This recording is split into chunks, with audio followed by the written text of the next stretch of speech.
Yo, Access, welcome back to New Access channel with Mirian is here. Oke teman-teman, selamat datang kembali di channel New Access. Dan apa kabar kalian semua? Semoga tetap sehat dan baik-baik aja, oke? Nah, jadi teman-teman, di video kali ini kita akan masuk di konten NASCAR lagi teman-teman, yaitu New Access Scary. Jadi di video kali ini kita akan membahas 5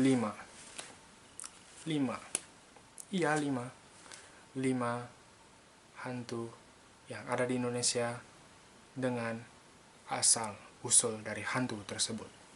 Oke teman-teman, jadi sebelum kita mulai masuk ke pembahasan dari nomor 1, aku ingatkan buat kalian yang belum klik tombol subscribe, klik tombol subscribe-nya sekarang juga di bawah, hit the button dari merah biar jadi abu-abu, dan jangan lupa kalian like video ini 30-50 likes juga.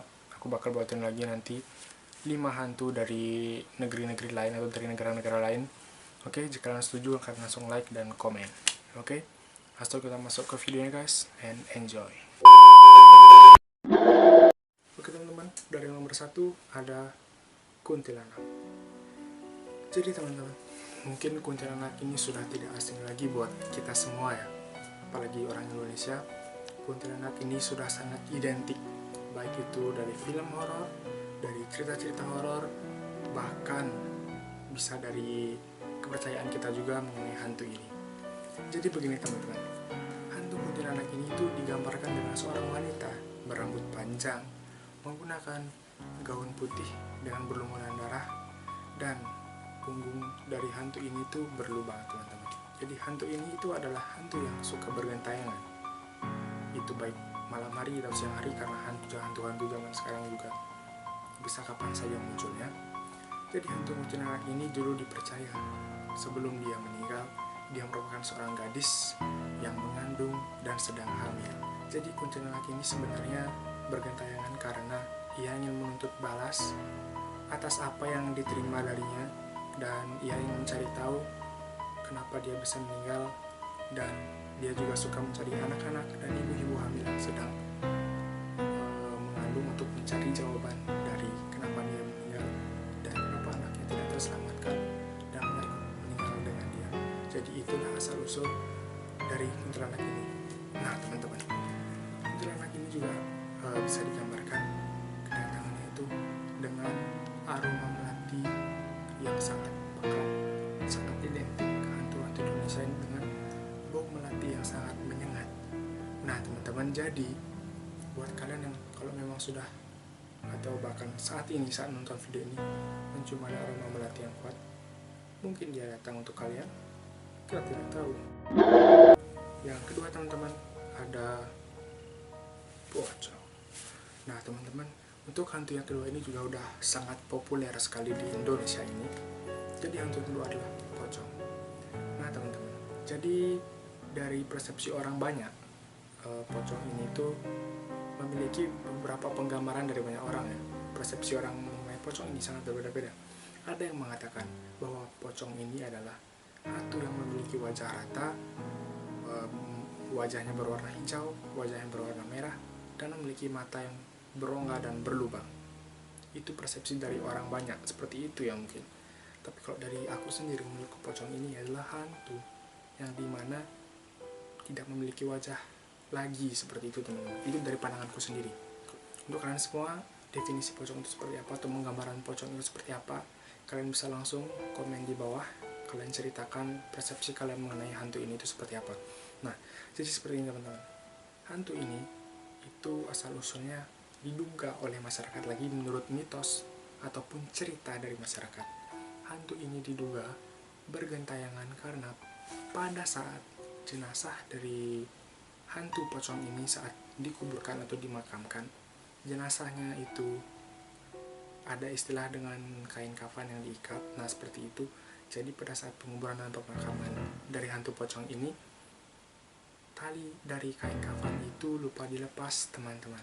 Jadi sebagaimana yang menurut kepercayaan orang juga, pada saat penguburan mayat itu tali kafan memang harus dilepas, seperti itu teman-teman. Mungkin karena itu hantu pocong ini jadi bergentayangan dan bermunculan di malam hari. Dan kenapa sih hantu pocong ini berjalan dengan lompat-lompat? Berbeda dengan hantu-hantu yang lain. Nah, sesuai dengan namanya, pocong.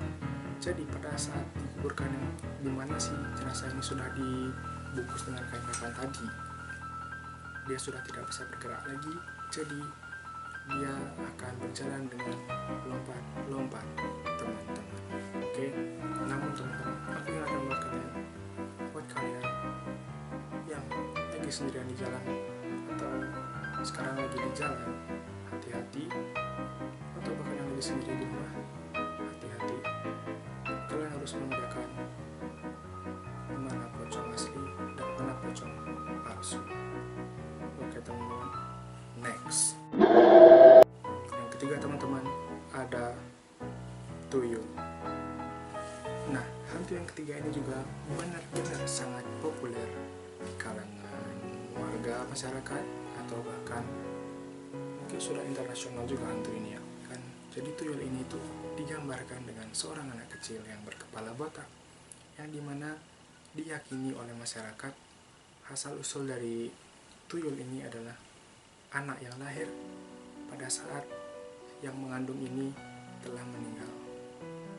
Nah, jadi hantu tuyul sangat berbeda dengan hantu yang lain. Hantu yang lain seperti tadi di pertama ada kuntilanak, dia biasanya menakut-nakuti manusia dan mencari pria atau cowok-cowok untuk dijadikan mangsanya dia. Kedua, pocong juga seperti itu. Dia bersifatnya menakutkan dan menakut-nakuti masyarakat dan bisa bahkan muncul tiba-tiba. Nah, yang ketiga ini, si tuyul ini itu sangat berbeda. Kenapa? Karena tuyul ini orang menggunakannya sebagai media memperkaya diri atau bisa digunakan sebagai pesugihan, teman-teman.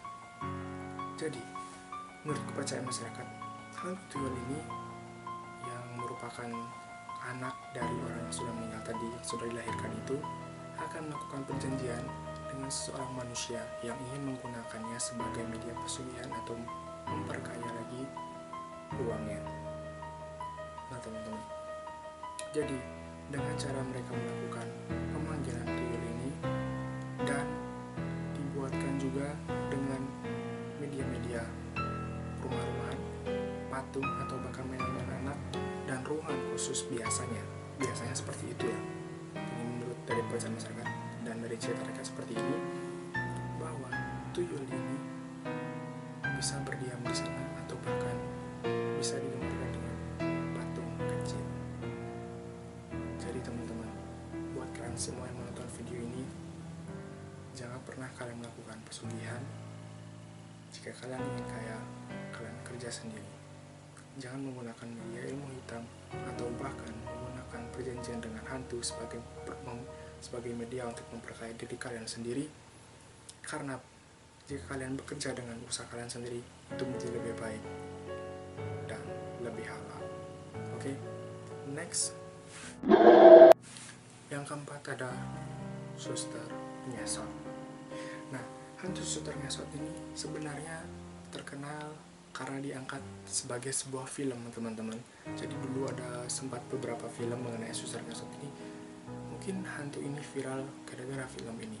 Nah, suster ngesot ini digambarkan oleh wanita yang menggunakan pakaian suster rumah sakit, yang dimana dia berjalan dengan mengesot atau jalannya itu seperti di tanah atau di lantai dengan ngesot-ngesot seperti itu, dan dengan kaki yang sudah teramputasi. Nah, jadi kenapa suster ngesot ini bisa seperti ini? Jadi seperti ini teman-teman. Diceritakan bahwa hantu suster ngesot ini dulunya adalah seorang suster yang sedang menjaga pasien dan merawat pasien di tengah malam. Namun, pada saat melakukan tugasnya tersebut, ia sedang melintasi ruang laboratorium untuk mencari kamar dari pasiennya tersebut. Nah, di tengah jalan ini menuju tempat pasien ini dirawat, si suster ini bertemu dengan satu orang dokter, yang dimana satu orang dokter ini mungkin tergila-gila atau mungkin suka pada suster ini karena memiliki paras dan wajah yang anggun seperti itu. Jadi si dokter ini pun tanpa sadar dan tanpa terkendali tidak sengaja untuk memperkosa suster ini dan akhirnya membunuh suster ini. Dan yang paling parahnya, setelah dibunuh, kaki dari suster ini itu diamputasi teman-teman oleh dokter pelaku ini. Seperti itu ceritanya. Jadi kenapa dia bisa dibilang suster ngesot? Karena sejujurnya hantu suster ngesot ini tidak memiliki kaki untuk berjalan, teman-teman. Buat kalian semua yang ke rumah sakit malam-malam, janganlah pergi sendiri, karena bisa bertemu hantu ini dimanapun kalian berada. Dan teman-teman, yang terakhir ada hantu genderuwo. Jadi hantu ini digambarkan dengan makhluk halus atau jin yang memiliki karakter atau memiliki postur seperti manusia menyerupai kera. Hantu ini digambarkan dengan memiliki tubuh yang besar, berbulu lebat berwarna hitam dengan mata kemerahan. Jadi teman-teman, hantu ini sebenarnya merupakan bagian atau golongan dari jin, yang dimana biasanya tempat tinggalnya adalah di batu-batu besar, pohon-pohon besar, sungai, rawa-rawa, dan bahkan di tempat yang tidak terawat. Jadi mungkin sekian aja dari daftar 5 hantu Indonesia yang terkenal. Sebenarnya hantu-hantu di Indonesia ini sangat banyak, teman-teman ya. Tapi kenapa di sini aku hanya mengambil 5 saja? Karena gini teman-teman, ini 5 hantu ini aku ambil yang aku rasa benar-benar populer di Indonesia dan lebih banyak orang menceritakan tentang hantu ini gitu loh. Jadi aku mengangkat 5 hantu ini karena dia lebih populer dan juga lebih menyeramkan. Terima kasih buat kalian yang sudah menonton video ini. Jangan lupa kalian kasih tombol like 30-50 likes. Aku bakal buatin lagi buat kalian semua, yang pastinya akan ada banyak lagi 5 daftar mengenai hantu-hantu ini.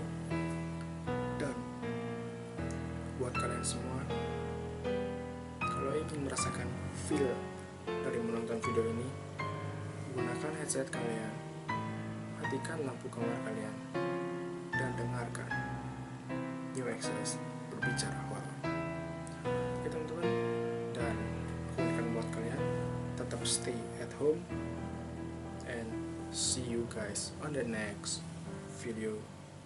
Dan hati-hati buat kalian, bisa ya